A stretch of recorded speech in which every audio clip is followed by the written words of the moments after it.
El santuario es una de las manifestaciones más bellas que Dios pudo dejar al hombre para que comprendiéramos en qué consiste el plan de salvación.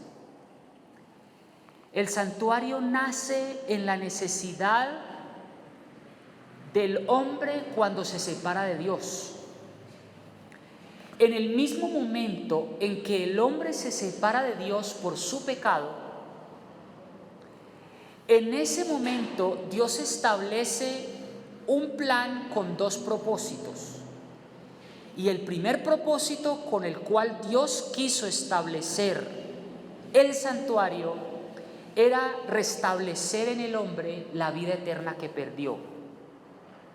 A través de ese cordero nosotros ponemos esa esperanza, nosotros quedamos justificados y ese animal muere en nuestro favor. Y el otro propósito por el cual el plan de salvación fue desarrollado a partir de ese cordero es que nosotros podamos obtener una reconciliación con Dios. El santuario, como ya hemos estudiado, tenía 3 entradas. Todo este santuario está enmarcado realmente, todo el santuario, todo el sistema de santuario tiene un solo propósito. Y ese propósito del santuario es que un animal muera en nuestro lugar. Aquí es el fundamento, de aquí nace todo el sistema, todo lo demás. Sin el sistema de sacrificios en el primer departamento o atrio, todo lo demás es insuficiente y podría decir que inútil. Por eso el primer departamento es tan importante. Además, si ustedes ven, el tabernáculo siempre tenía 3 puertas. Además de tener 3 puertas, o sea, me refiero a 3 puertas en la entrada, con 3 colores, rojo, púrpura y azul. El rojo, ya lo estudiamos, representa el pecado. El azul representa la ley. Y el púrpura es la mezcla entre el rojo y el azul. Y el pecador tenía que entrar por el centro, indicando que había pecado y que había quebrantado la ley. Cuando entraba, todo esto estaba rodeado de blanco, por dentro estaba la cortina blanca y por fuera los 3 colores. Cuando él daba la vuelta, se encontraba con el color blanco, indicando que ya estaba puro y justificado. Además de tener 3 puertas en la entrada, también habían 3 departamentos o 3 accesos para llegar o hasta llegar al Padre. Y aquí es lo más interesante de todo este asunto. Este primer departamento o atrio está representado por la obra de Cristo inaugurada en la tierra cuando Cristo muere. Vamos con la segunda diapositiva. Esta es la maqueta, aquí es la entrada a las 3 puertas. Todo este departamento está enmarcado en el ministerio de Cristo cuando muere. Cada vez que el hombre pecaba, tenía que traer un cordero, él tenía que degollarlo con sus propias manos, indicando que había pecado, transfería su pecado en ese animalito, y en ese mismo momento el pecador quedaba completamente libre y justificado ante el Padre. Sin embargo, habían otros 2 departamentos por las cuales la función de ese sacrificio tenían que completarse. Aquí es donde viene lo más interesante del asunto. El atrio está representado por el sacrificio o por el altar de sacrificio. El lugar santo está representado por la obra intercesora de Cristo como nuestro sumo sacerdote en el cielo, pero además la obra del Espíritu Santo en el lugar santo, un tema que no se predica. Y aquí es donde viene lo más interesante del asunto. 3 departamentos, 3 personas de la divinidad. En el primer departamento o atrio está Jesús. En el lugar santo está el Espíritu Santo, al que hay que reconciliar. Y en el lugar santísimo está Dios el Padre, al que hay que reconciliar. Cuando el hombre peca, hay que tener una reconciliación no solo con el Padre, sino con la deidad. Cuando decimos reconciliación con Dios, entiéndase a Dios como la deidad, como Padre, como Hijo y como Espíritu Santo. Cuando Cristo muere, no solamente está reconciliando consigo al mundo, sino que la obra del departamento del lugar santo también tiene que ser reconciliada y expiada a través del Espíritu Santo. La pregunta es, ¿cómo sabemos que el lugar santo representa el ministerio del Espíritu Santo? Es el tema que vamos a estudiar hoy. Entonces yo les voy a invitar para que todos abran sus Biblias muy juiciosos y comprobemos con la palabra de Dios que la reconciliación con la deidad no solamente estaba dada con Dios el Padre, sino que también estaba dada con el Espíritu Santo y con Jesús. Vamos, por ejemplo, a notar que cuando el hombre peca hay una enemistad. ¿Está claro hasta ahí? Creo que hay mucho retorno, hay mucho eco.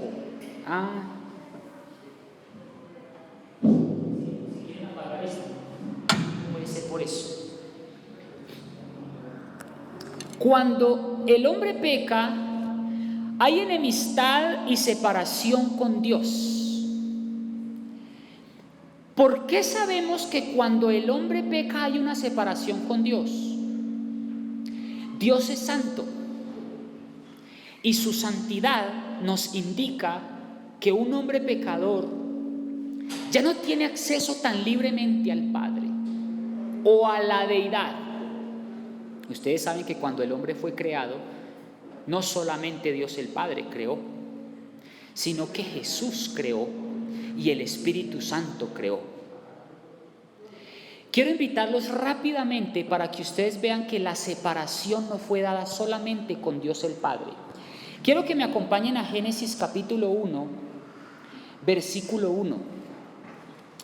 Génesis 1:1 es muy sencillo, pero a la vez muy diciente, porque nos está diciendo una de las revelaciones más importantes.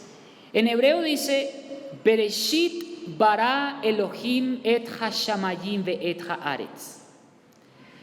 En principio crea Elohim hashamayim ve et haaretz, los cielos y a la tierra. Y la expresión que está usando aquí es Elohim.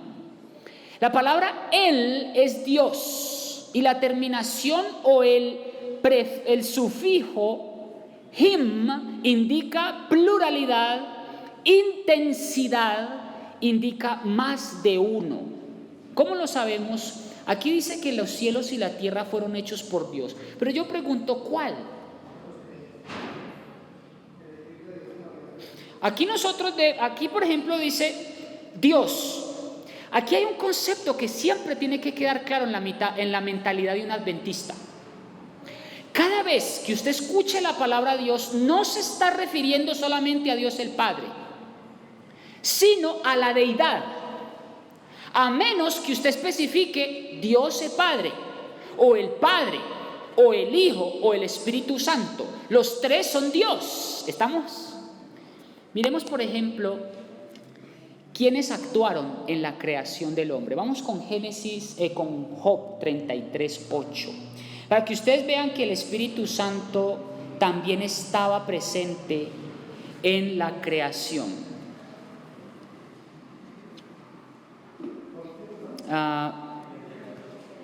Segundito, se me perdió aquí.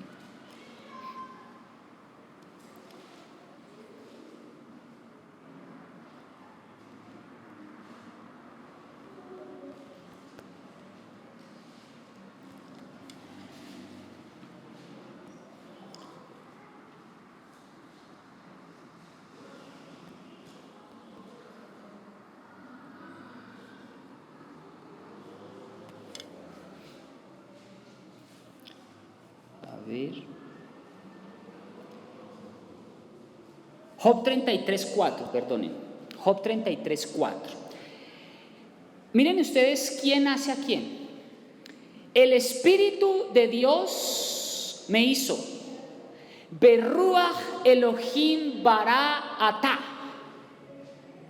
El Espíritu de Dios me hizo. Entonces usted empieza aquí a decir, bueno, en Génesis 1:1 dice que es Dios. Aquí dice que es el Espíritu Santo. Ahora vamos a Juan capítulo 1, que es muy conocido para los que no lo conocen este versículo. Vamos a Juan capítulo 1 y miremos quiénes entonces fueron los que crearon. Juan capítulo 1 versículo 1 dice: en el principio era el verbo. ¿En cuál principio? Pues en el principio de todo. Está conectado con Génesis 1. En el principio era el verbo y el verbo era con Dios. ¿Quién estaba con el verbo? Dios. Aquí dice el verbo era con Dios. Entonces, en el principio estaba el Espíritu Santo, ¿de acuerdo? Porque Job 33:4 dice que el Espíritu de Dios me hizo. En este versículo dice que el verbo estaba con Dios en el principio, o sea, estaba el verbo y estaba Dios. ¿Cuántos hay ahí? 2. Y dice aquí, y el verbo era Dios. Versículo 3, todas las cosas fueron hechas por medio de Él, es decir, por medio del verbo. O sea, ¿y quién es el verbo? Vamos al versículo 14. El verbo se hizo carne y habitó entre nosotros. Les pregunto entonces, ¿quiénes participaron en la creación del hombre? Los tres. Porque aquí dice que el Espíritu Santo me hizo, que Dios estaba con Dios estaba con el verbo creándolo todo. En pocas palabras, Dios, cuando dice Génesis 1:1 en Elohim, está mencionando los tres. Por lo tanto, hermanos, cuando usted se refiera a Dios, por lo menos un teólogo, cuando habla o menciona la palabra Dios, no se está refiriendo solo al Padre, se está refiriendo a la deidad o a la Trinidad, vulgarmente hablando. ¿Por qué no empleamos la palabra Trinidad? Porque la palabra Trinidad tiene una connotación un poco más pagana, ¿sí? La palabra Trinidad no existe en la Biblia, pero sí la palabra deidad, ¿sí? Entonces es mejor que empleemos la palabra deidad para evitarnos malos entendidos. Volvamos entonces al principio de por qué es necesario que nos reconciliemos con la deidad. Inmediatamente el hombre peca. Cuando el hombre peca hay una enemistad. Vamos a Génesis capítulo 3, versículo 15. Para que ustedes vean que la palabra, ustedes saben que Génesis 3 es la intromisión del pecado en el mundo, pero la palabra que queremos enfocarnos no es en todo el versículo, pero sí en la palabra enemistad, ¿sí? Dice aquí, y pondré enemistad entre ti y la mujer. ¿Qué es lo que ocasionó el pecado? Una enemistad, una separación entre la deidad y el hombre. Ya ahora hay una brecha, ya no hay un libre acceso, una libre comunicación cuando el hombre peca. Es lógico. Dios es sumamente santo para tener que enfrentar a una persona pecadora. La pregunta es, ¿cómo hacer para que la reconciliación con Dios se vuelva efectiva y se recupere, porque ya nosotros no tenemos tan libre acceso, porque hay una enemistad. ¿Cómo creen ustedes? ¿Qué fue lo que Dios inventó? ¿Qué fue lo que Dios preparó para que hubiera ya no esa enemistad? ¿Qué fue lo que ideó Jesús o Dios, la deidad? Miremos por ejemplo Romanos capítulo 8, versículo 7 para complementar lo que estoy diciendo. Romanos capítulo 8, versículo 7.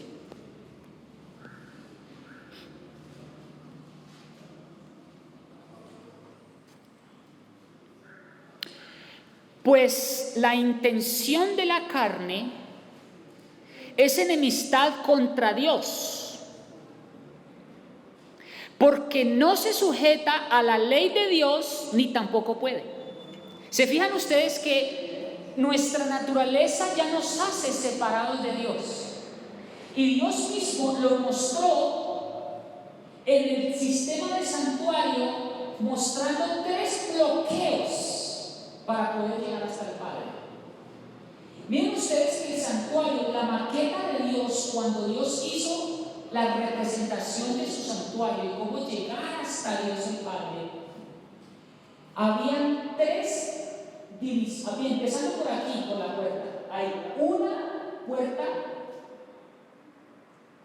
puerta, aquí está Dios, aquí en este puntico está Dios, para que ustedes se hagan una idea. Aquí está Dios, y para llegar a Dios, para llegar específicamente a Dios el Padre, hay una puerta, hay 2 puertas, hay 3 puertas, indicando una separación evidente. Y esto es lo que tenemos que estudiar. La primera puerta es de libre acceso a todo el mundo. Cristo dijo: yo soy la puerta.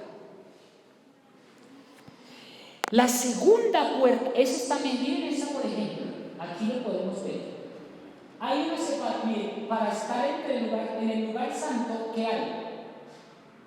Una cortina, indicando que una separación evidente.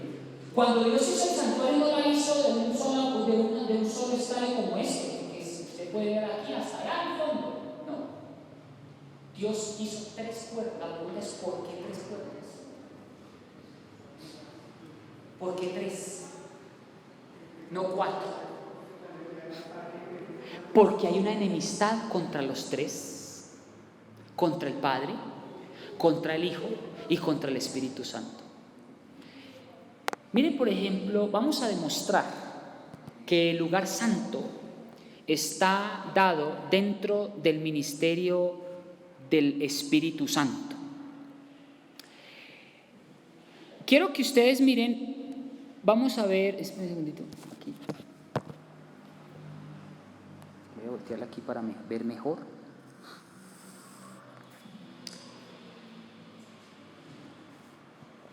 Es muy poco lo que se estudia con respecto al Espíritu Santo en su papel en el santuario. Eso es cierto. Dando énfasis al ministerio solo del Padre y del Hijo, como si fuera una cuestión dignitaria solamente. Se ha estudiado el santuario solamente tratando de entender a Cristo y a Dios el Padre, a Cristo en el atrio y a Dios el Padre en el lugar santísimo. Y yo me pregunto, ¿y el Espíritu Santo dónde lo dejamos?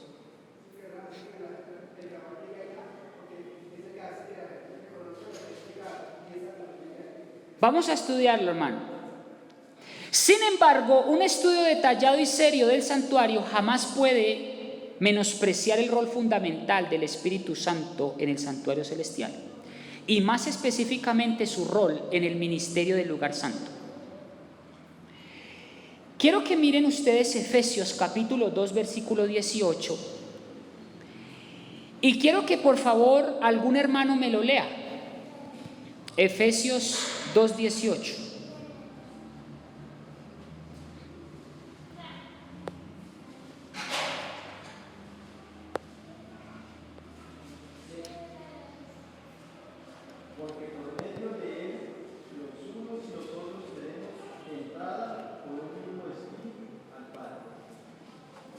Miren este versículo. Porque por medio del Espíritu tenemos entrada ¿dónde? Al Padre. El Padre está aquí, en el santuario. Dios diseñó este lugar para que comprendiéramos esa separación que hay entre Dios y nosotros.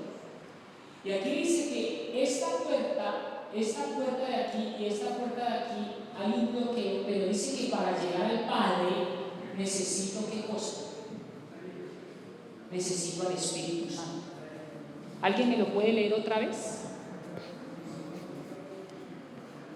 Porque por medio de él, los unos y los otros tenemos entrada por un mismo Espíritu al Padre. Porque por medio de él tenemos una entrada, ¿a quién? Al Padre. Y dice aquí que tenemos acceso al Padre es a través del Espíritu. La reconciliación no es solo con el Padre y el Hijo, sino también con el Espíritu Santo. Cualquiera que hable contra el Espíritu Santo le será perdonado.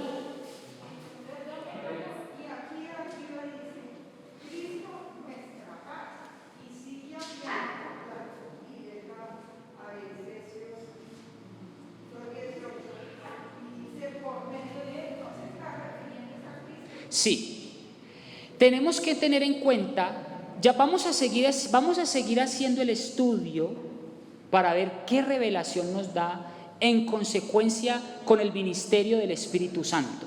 ¿Le parece? Miremos por ejemplo Mateo, vamos por favor a Mateo capítulo 12, versículo 32. Mateo 12, 32.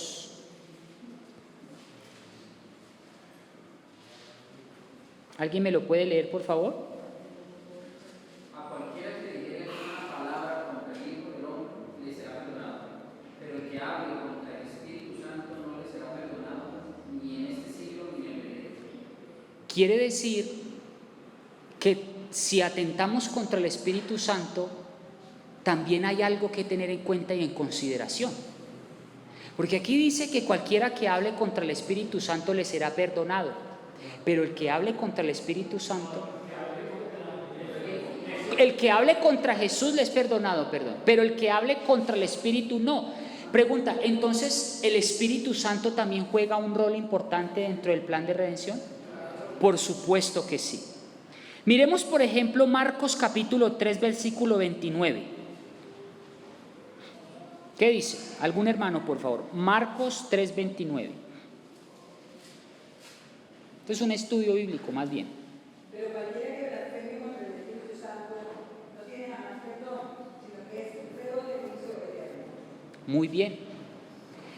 Para contestarle a la hermana la pregunta de allá, hay un versículo mucho más claro que nos habla con respecto al ministerio y la forma del Espíritu Santo y cómo éste también puede ser ofendido y cómo debe haber una reconciliación también con el Espíritu Santo.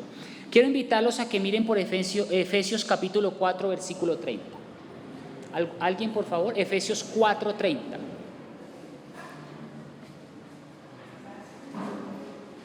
No contristéis al Espíritu Santo de Dios, con el cual fuisteis sellados para el día de la redención. Pregunto, ¿el Espíritu Santo juega un rol importante en el plan de redención?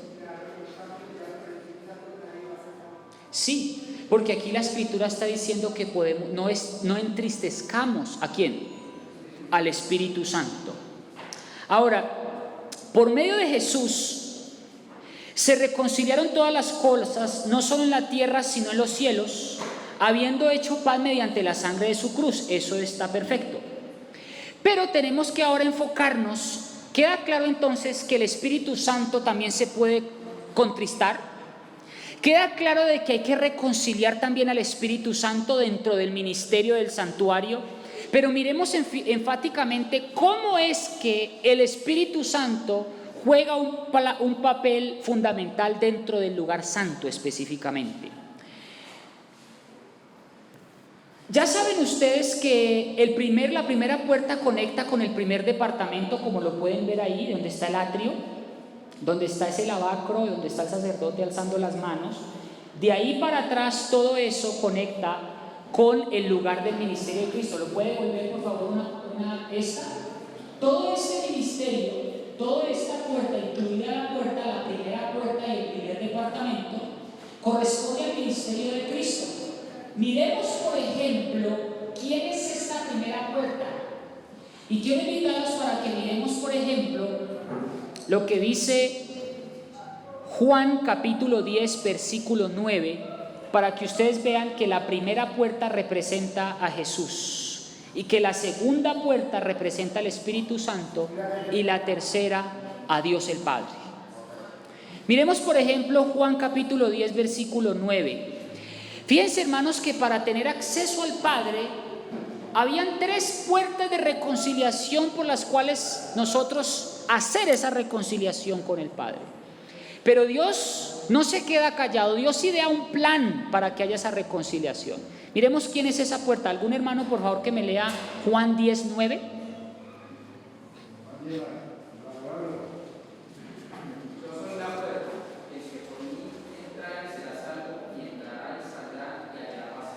Muy bien. Si este altar de sacrificio representa el Cordero de Dios y esta puerta es la primera del departamento, ¿quién representa esta puerta? Ahí dice: yo soy la puerta. ¿Hay alguna duda hasta ahí, hermano? ¿Cuál es la puerta? Aquí dice que Cristo es la puerta. Todo el también. Ya lo vamos a ver.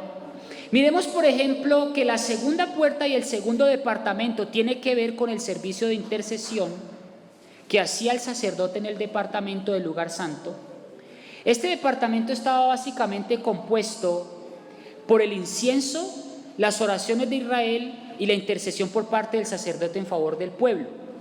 Sin embargo, hay un mueble que no podemos ignorar dentro del lugar santo. Podemos pasar a la siguiente.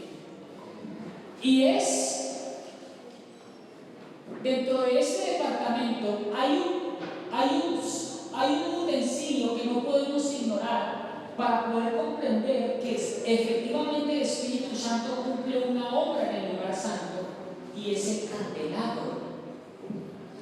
El candelabro representa ¿qué cosa? Luz.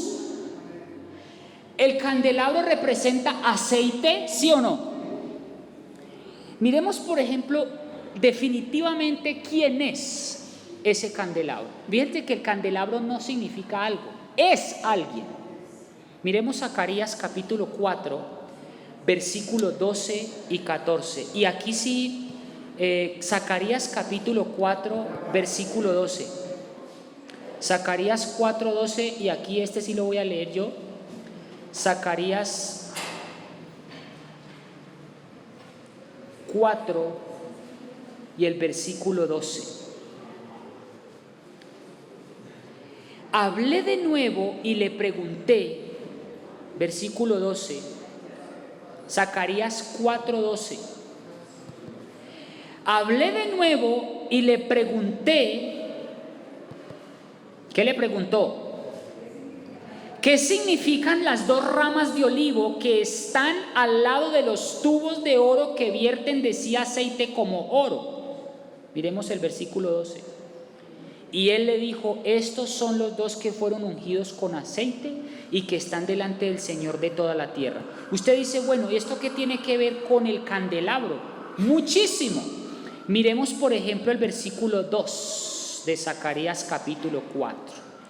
Miremos qué fue lo que vio Zacarías. El versículo 1: el ángel que hablaba conmigo volvió y me despertó como a un hombre que es despertado de un sueño. Me preguntó: ¿qué ves? Miren ustedes qué fue lo que vio Zacarías en visión. Veo un candelabro hecho todo ¿de qué? El mismo candelabro que está representado en el lugar santo, con un depósito encima. El versículo 12, que ese depósito es el aceite. Y dice: y en la parte superior del candelabro están sus 7 lámparas con 7 conductos para las mechas. Versículo 3: sobre él hay 2 olivos, uno a la derecha y otro a la izquierda. La pregunta es, ¿qué significa este candelabro?, le preguntó Zacarías al Señor. Mire el versículo 4. Proseguí y le pregunté al ángel que hablaba conmigo, ¿qué son estos, Señor mío? Y el ángel que hablaba conmigo me respondió, ¿no sabes qué son estos? Y yo dije, no, Señor mío. Entonces me explicó diciendo, esta es la palabra de Jehová para Zorobabel, no con ejército, ni con fuerza, sino con mi espíritu, ha dicho Jehová de los ejércitos. ¿Cómo sabemos que el candelabro es el espíritu y no los olivos? Porque el versículo 7 dice, ¿quién eres tú, oh gran montaña? Bueno, aquí explica, le sigue explicando. Y el versículo 12 dice, bueno, está muy bien, el Espíritu Santo es el candelabro. ¿Y las 2 ramas? ¿Cómo sabemos que las 2 ramas no son el Espíritu Santo? Porque aquí dice el versículo 12, hablé de nuevo y le pregunté, bueno, ¿y qué significan las 2 ramas de olivo? ¿Estamos entendiendo? El candelabro, ¿qué representa? Aquí dice, no con espada ni con ejército, sino con mi santo espíritu. Y Zacarías dijo, muy bien, el candelabro representa el espíritu. ¿Y los 2 olivos? Como quien dice, ¿el candelabro qué representa? El Espíritu Santo. Miren ustedes lo que dice el Espíritu de Profecía en Palabras de Vida del Gran Maestro, página 336, párrafo 3, a los que les gusta anotar citas. El aceite es símbolo del Espíritu Santo. ¿De qué es símbolo el aceite? Pregunta, entonces, si el candelabro es el Espíritu Santo, el aceite es el Espíritu Santo, ¿cumple alguna función importante el Espíritu Santo en el lugar santo? Claro, porque es parte del lugar santo el candelabro. Y miren ustedes que no termina ahí. Miren lo que dice el Espíritu de Profecía. Dice, el Espíritu de Profecía confirma diciendo con respecto a Zacarías, dice, mediante esta figura, Zacarías ilustra la continua comunicación del Espíritu Santo con la iglesia, hablando de la profecía de Zacarías. Desde los 2 olivos, el dorado aceite fluía a través de los tubos de oro hacia el depósito del candelabro. Y desde allí las áureas lámparas que alumbraban al santuario. De este modo, del santo que permanece en la presencia de Dios, el Espíritu divino es impartido a los instrumentos humanos que se han consagrado a su servicio. ¿Qué representa el candelabro? El Espíritu Santo. ¿Cumple el Espíritu Santo una función muy importante en el lugar santo? Si en el primer departamento hay que reconciliar a Jesús, en el segundo departamento, ¿a quién hay que reconciliar? Al Espíritu Santo. Porque dice, no contristéis al Espíritu Santo. Hay otra parábola que nos explica el aceite que está relacionado con las lámparas. Y es la parábola de las 10 vírgenes. ¿Se acuerdan? Para que ustedes vean que el aceite sí representa al Espíritu Santo, tratando de demostrar que el Espíritu Santo habita en el lugar santo. Ya lo voy a leer también del Espíritu de Profecía. Dice Palabras de Vida del Gran Maestro, página 337. Dice, he aquí el esposo viene, salid a recibirle. Muchos no están listos, no tienen aceite en sus vasijas para las lámparas, están destituidos del Espíritu Santo. Pregunta, ¿qué representa el aceite? El Espíritu Santo. ¿Dónde, en qué parte del santuario está el aceite y las lámparas? En el lugar santo. ¿Qué ministerio se hacía en el lugar santo? ¿Qué ministerio se hace en el lugar santo hoy? ¿Qué hace Cristo en el lugar santo hoy? La intercesión. Pregunto, ¿el Espíritu Santo también intercede? Claro. Entonces fíjense que no solamente Cristo está intercediendo, el Espíritu Santo también está intercediendo. Pregunta, ¿y por qué Cristo está intercediendo en el cielo y dónde está intercediendo el Espíritu Santo? Si Cristo está intercediendo en el cielo hoy por nosotros, ¿dónde está el Espíritu Santo intercediendo por nosotros?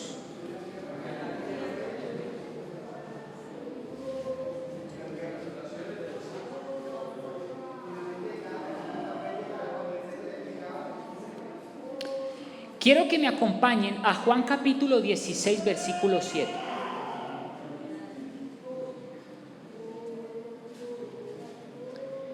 Juan capítulo 16, versículo 7.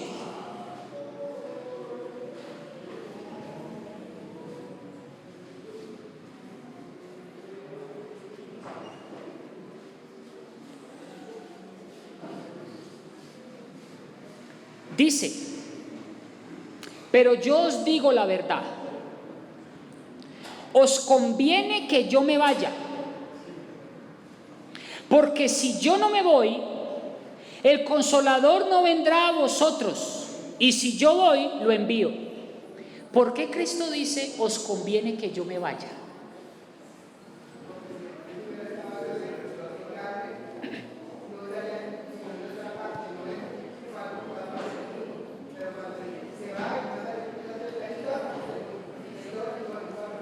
Si Cristo se hubiera quedado en la tierra haciendo su ministerio va a estar muy limitado, porque cuando Cristo resucitó, Él resucitó con carne. Por eso es que Él dice, les conviene que yo me vaya, porque mientras yo voy al Padre y hago mi ministerio allá en el cielo de intercesión con ustedes, el Espíritu Santo se va a encargar de hacer la intercesión como omnipresente en la tierra. Fíjense ustedes el rol que juega Cristo y el Espíritu Santo dentro de la intercesión en el lugar santo. El único objetivo del lugar santo era la intercesión, porque era el sacerdote cuando entraba la sangre, la quemaba con incienso e intercedía por el pueblo que pecaba. Mientras Cristo hacía su ministerio en el cielo, alguien tenía que quedar en la tierra intercediendo por el hombre. Yo les voy a leer lo que dice el deseado de todas las gentes, para que ustedes vean cuál es el ministerio del Espíritu Santo y por qué Cristo dice, os conviene que yo me vaya. El Espíritu Santo es el representante de Cristo, pero despojado de la personalidad humana e independiente de ella. Claro, el Espíritu Santo no tenía nada que lo limitara, por eso Él podía interceder en la tierra libremente por el hombre. Jesús no podía hacer eso, porque cuando Cristo resucitó, Él resucitó en carne, no en espíritu. Y miren lo que dice aquí: estorbado por la humanidad. ¿Cómo? ¿Qué naturaleza tiene Cristo hoy en el cielo? Él no es espíritu. Cristo no subió al cielo en espíritu. Tengan cuidado de blasfemar tal cosa.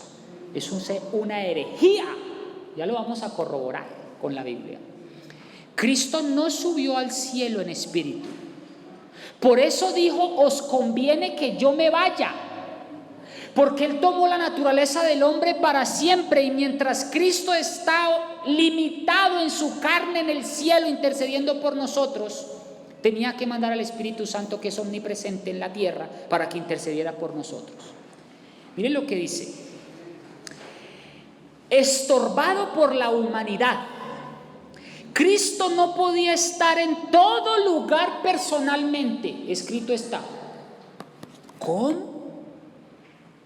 estorbado por la humanidad, Cristo no podía estar personalmente en todo lugar. Por lo tanto, convenía a sus discípulos que fuese al Padre y enviase al Espíritu como su sucesor en la tierra. ¿Ven ustedes? Por eso dice, os conviene que yo me vaya. Por lo tanto, el ministerio del lugar santo de Cristo, el ministerio del lugar santo no se limita solo al ministerio de Cristo en el cielo, sino que también es el ministerio del Espíritu Santo en la tierra. Les tengo un versículo bomba atómica para que ustedes vean que esto es verdad. Esto lo encontramos en el libro Mensajes Selectos. Fíjense, hermanos, que esto no se estudia. Dice, miren, esto tienen que anotarlo todos. Mensajes Selectos, tomo 1, página 403, párrafo 2. Cristo, nuestro mediador. ¿Con quién? Cristo es nuestro mediador, sí. Cristo ascendió al cielo como hombre, está intercediendo en el cielo por nosotros como hombre, pero dice, os conviene que yo me vaya para poder enviarles el Espíritu Santo. Miren lo que dice el Espíritu de Profecía, Mensajes Selectos, tomo 1, página 403. Cristo nuestro mediador y el Espíritu Santo están intercediendo constantemente en favor del hombre. ¿Cómo les parece? No solamente Cristo está intercediendo en favor del hombre, el Espíritu Santo también está intercediendo en favor del hombre. Por lo tanto, la obra del lugar santo no se limita solo al ministerio de Cristo en el cielo, sino que también se completa con la obra del Espíritu Santo aquí en la tierra. Quiero comprobar que la naturaleza de Cristo es carne, para que ustedes vean que Jesús no ascendió al cielo en espíritu, por eso mandó al Espíritu Santo. Quiero que me acompañen, por favor, Juan capítulo 20, versículo 27 al 29.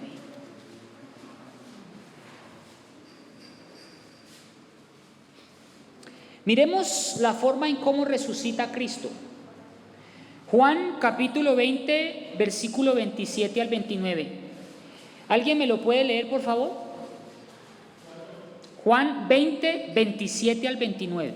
Luego dijo a Tomás, pon aquí tu dedo y mira mis manos, y acerca tu mano y métela en mi costado, y no seas incrédulo sino creyente. Entonces Tomás respondió y le dijo, Señor mío y Dios mío. Jesús le dijo, porque me has visto, Tomás, creíste, bienaventurados los que no vieron y creyeron. Si Cristo hubiera resucitado en espíritu, no le hubiera dicho a Tomás, toca aquí mi llaga. ¿De qué manera resucitó Cristo? ¿En espíritu o en carne? Tuvo que ser en carne, porque Jesús le llamó a Tomás y le dijo, venga, toque aquí, toque. ¿Usted qué entiende por toque? Palpe. ¿Un espíritu se puede tocar? Por supuesto que no. Y Tomás, ¿cómo quedó de sorprendido cuando tocó a Jesús? Se postró y lo adoró y le dijo, Señor mío y Dios mío. Y Jesús le dijo, porque tocaste, porque viste, creíste. Bienaventurado el que no viendo cree. Miremos otra bomba atómica. Miremos, por ejemplo, el caso de María Magdalena. Quiero que me acompañen, por ejemplo, donde dice...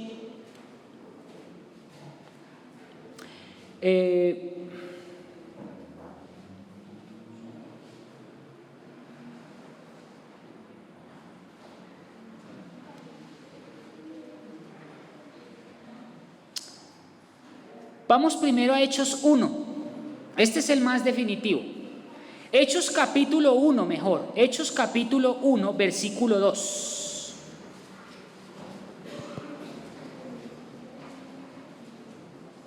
Hechos 1, 2.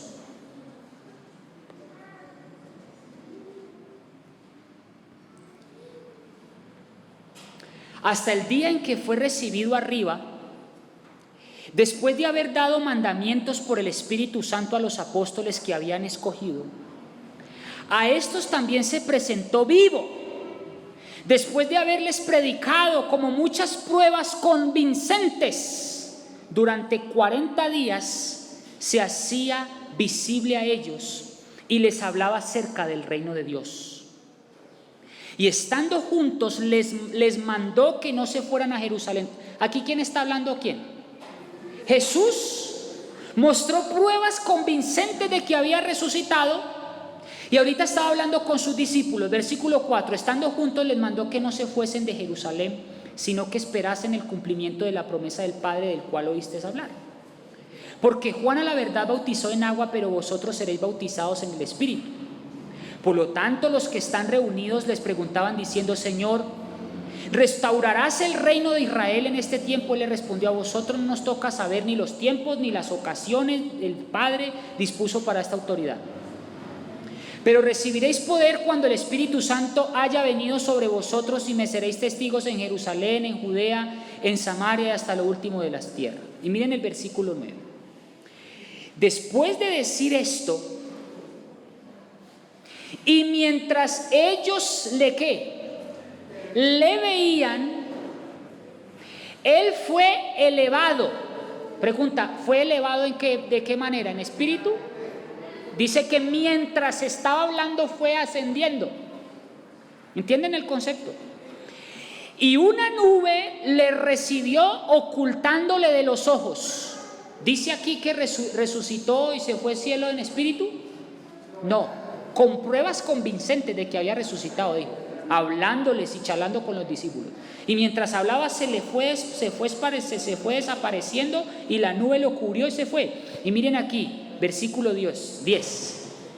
Y como ellos estaban fijando la vista en el cielo, mientras él se iba, he aquí 2 varones vestidos de blanco se presentaron junto a ellos y les dijeron: hombres galileos, ¿por qué os quedáis de pie mirando al cielo? Este Jesús, quien fue tomado de vosotros arriba al cielo, vendrá de la misma manera como le habéis visto ir al cielo. Pregunta, ¿en qué naturaleza entonces está Cristo en el cielo? En carne y hueso.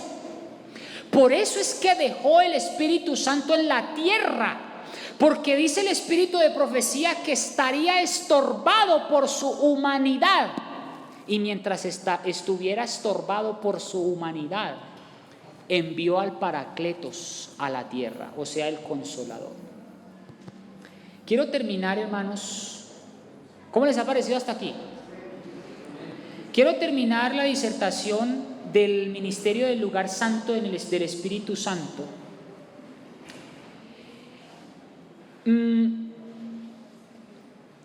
Ya se acabó el tiempo, ¿cierto? Miren ustedes, por ejemplo, con esto termino, Juan capítulo 14, versículo 16.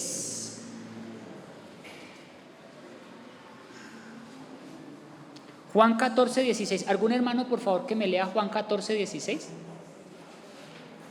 Y yo rogaré al Padre, y os dará otro consolador para que esté con vosotros para siempre. Dice, yo rogaré al Padre y enviará ¿qué? Otro consolador. ¿Y lo enviaré de quién? Del Padre. Ahora, con este termino. Y yo diría que es el versículo clave para ya entender el ministerio del Espíritu Santo también como intercesor, bíblicamente hablando. Romanos capítulo 8, versículo 26.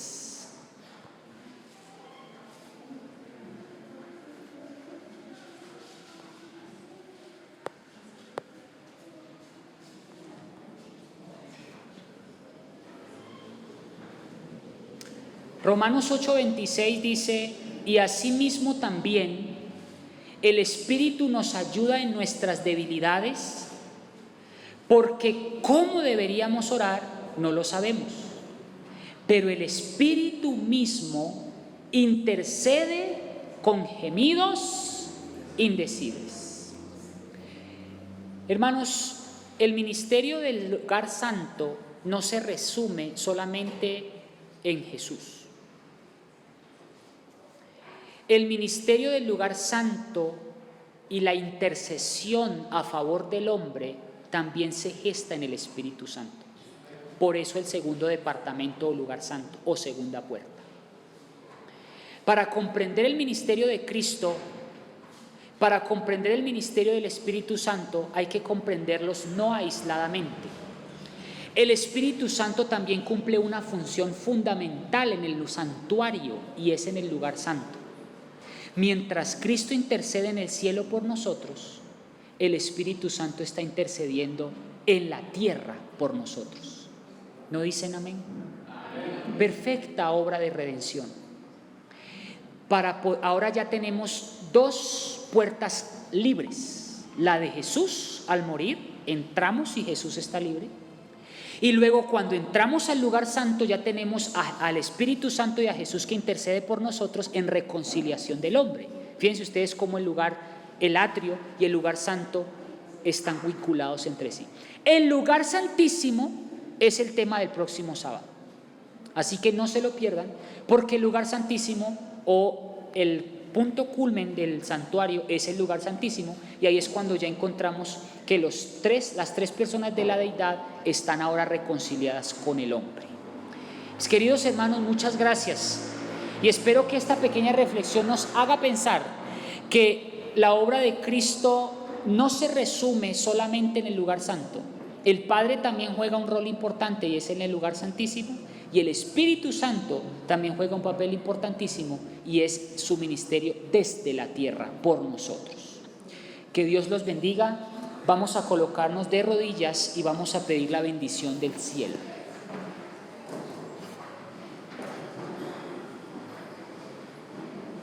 Oremos. Amantísimo Padre, el pecado creó una separación, una brecha muy grande entre el hombre y la deidad. Una brecha que nos costó 3 puertas, 3 departamentos que nos hacen muy distantes y lejanos para llegar a ti. Sin embargo, tú dispusiste a Jesús como intercesor, como sacrificio, como ese cordero que presenta su sangre en el cielo por nosotros.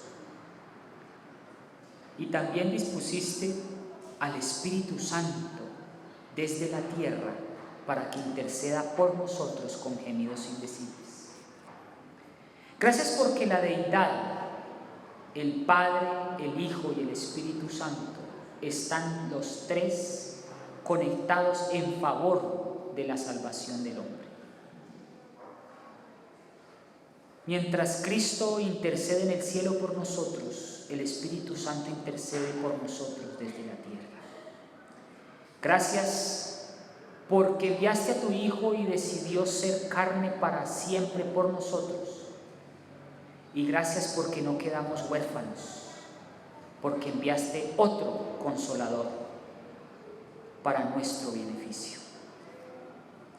Confesamos nuestros pecados, depositamos nuestros pecados en el Cordero de Cristo, en el Cordero de Dios, para que Jesús a su vez pueda intronizar su sangre en favor de nosotros y nosotros podamos ser justificados ante el Padre por esa sangre inmaculada y por el sacrificio de Cristo y por la intercesión que está haciendo en favor de nosotros. Permite, Padre, que los requerimientos de la ley, que es la condenación y la muerte eterna, no recaigan sobre nosotros y tampoco recaigan sobre Cristo nunca más, sino que un día puedan ser recaídos sobre Azazel o Satanás, el verdadero autor del pecado, y un día así poder ser libres para siempre de la culpa del pecado y poder tener la reconciliación y la vida eterna para siempre. Danos tu paz y ayúdanos a entender que el plan de salvación fue dado para que comprendamos que alguien murió en nuestro lugar y ese alguien fue Cristo, para que nosotros pudiéramos obtener la vida eterna. Danos un sábado muy feliz, un resto de sábado muy tranquilo y en reposo, y que podamos confiar nuestras cargas a ti, en el nombre de Jesús. Amén. Amén. Muchísimas gracias, hermano Gerson, a toda la iglesia por su participación.